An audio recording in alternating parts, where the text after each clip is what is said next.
Evening everyone, it is Friday the 4th of March. It has not stopped raining since about 8 o'clock last night.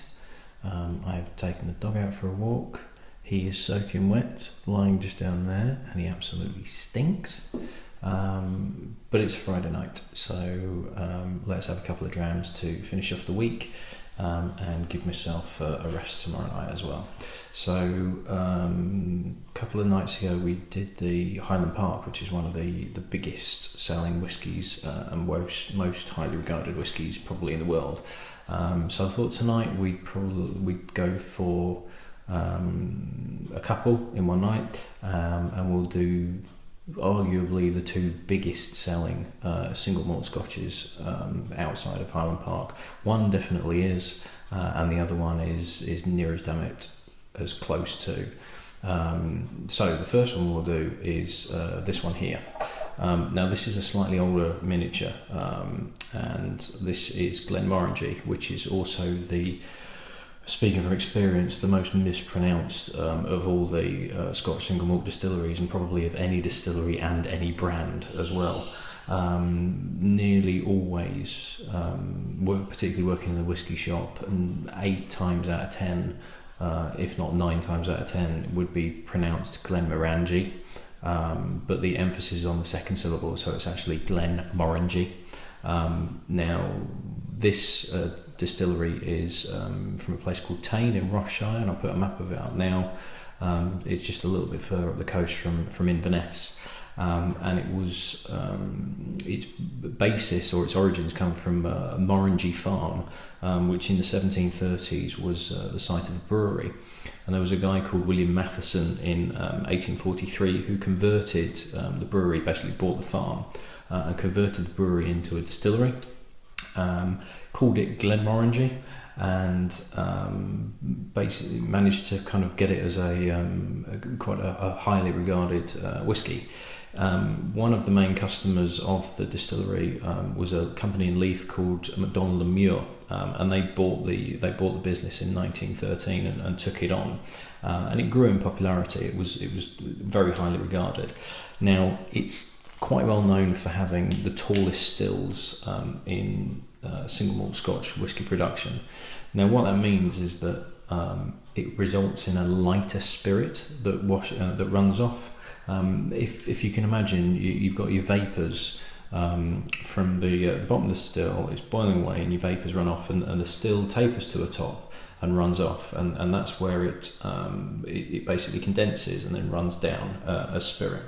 Now the taller the still, the lighter those vapours have to be in order to get up to the top to run off. So if you've got a very short fat still, you tend to get sort of physically heavier, richer spirit.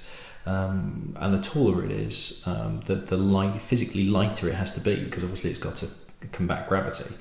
So Glenmorangie is proud of the fact it's got the tallest stills. Now Bruichladdich, there's some argument as to whether Bruichladdich have slightly taller stills or not. I've not been there with a tape measure, so I couldn't say for certain, but the general consensus is that Glenmorangie has the tallest stills, and they're quite proud of that, because what they say is that this results in a much lighter spirit. Now, as with most most Scotch malt distilleries, during Prohibition and World War II, it was nearly mothballed because the demand was so scarce. But post-Prohibition, again, a really easy drinking malt and a really easy drinking whiskey to be used in blends. It gained in popularity. In 1977, from the 2 stills that they'd already got, they added another 2. Then in 1990 they added another 4 stills. Then in 2009 they added yet another 4 stills. So currently they've got 12 stills going on, and it's such a big whiskey in terms of sales and popularity that none of this is used in blends. It all goes into single malt production. Now Moet Hennessy Louis Vuitton purchased the business in 2004, and there was quite a large shift into turning Glenmorangie into very much this kind of super premium product to, if it's tie up with, it's Moet Hennessy, even though, sorry, it's not Moet, it's Moet, Moet Hennessy, even though Moet is kind of a shitty champagne, and Hennessy's not one of the best brandies in the world. Louis Vuitton is overrated bags, but it's the sort of products that are highly regarded, even though the quality may not actually be that good. Not that I'm snobbish or anything like that, but you know, they are heavily overrated. And to be honest, I always thought Glenmorangie was heavily overrated as well. But as with the Jack Daniels the other night, open mind, let's give this a go, let's give it another chance. So this is an older bottling, but as far as I'm aware, there hasn't been any major changes in terms of the production or the flavours or anything to the generic 10-year-old, which this is, the generic 10-year-old, the standard 10-year-old. So I'm fairly confident that this is going to be as near as damn it as what you're going to find now, which is this is what it looks like now. Very elegant packaging, and there was a guy called this doctor. He's got his doctorate, Dr. Bill Lumsden, who came on board to Glenmorangie and did a lot of experimentation with wood finishes, and even sort of down to the actual type of wood that was used in the cask, to the point where they actually own a forest in Missouri, and they hand select literally trees themselves, like a single tree, to make a cask to see whether that makes a difference.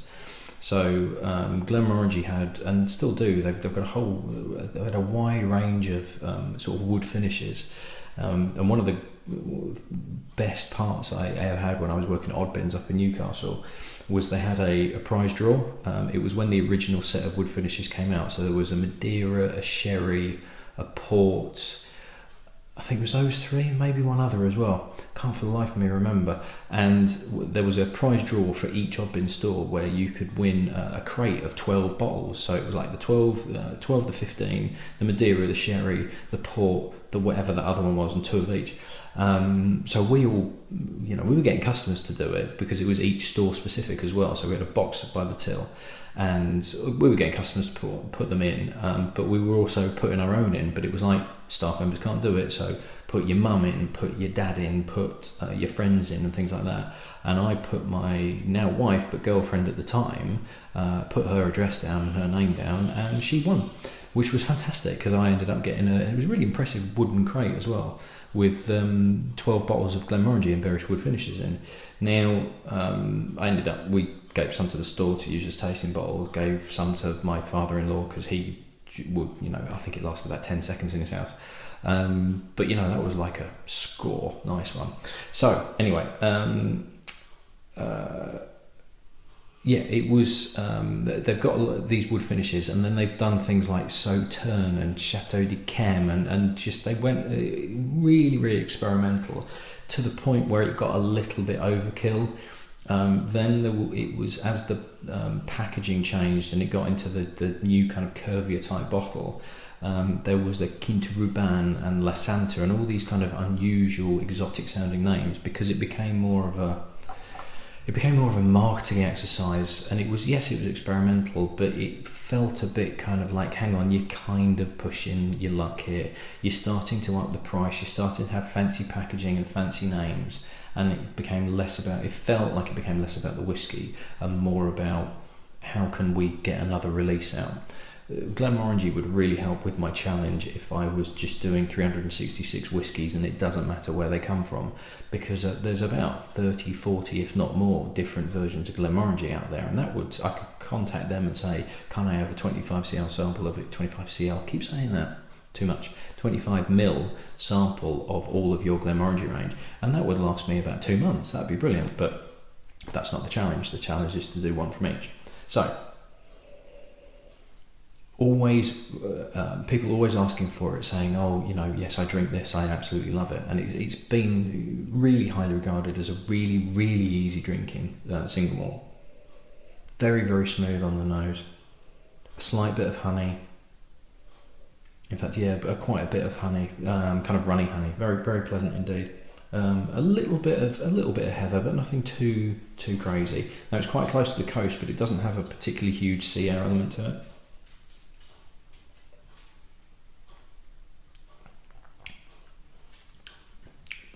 Silky smooth, really, really silky smooth. A very gentle oakiness to it, not particularly drying though. just supports everything. Very, very easy to drink. Not a huge amount there, to be perfectly honest.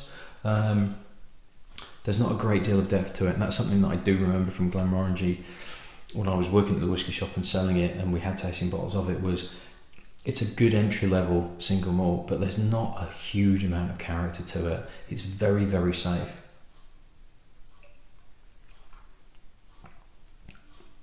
It's extremely easy drinking. There's nothing outstanding about it. There's nothing particularly wrong with it either. It's very, very safe.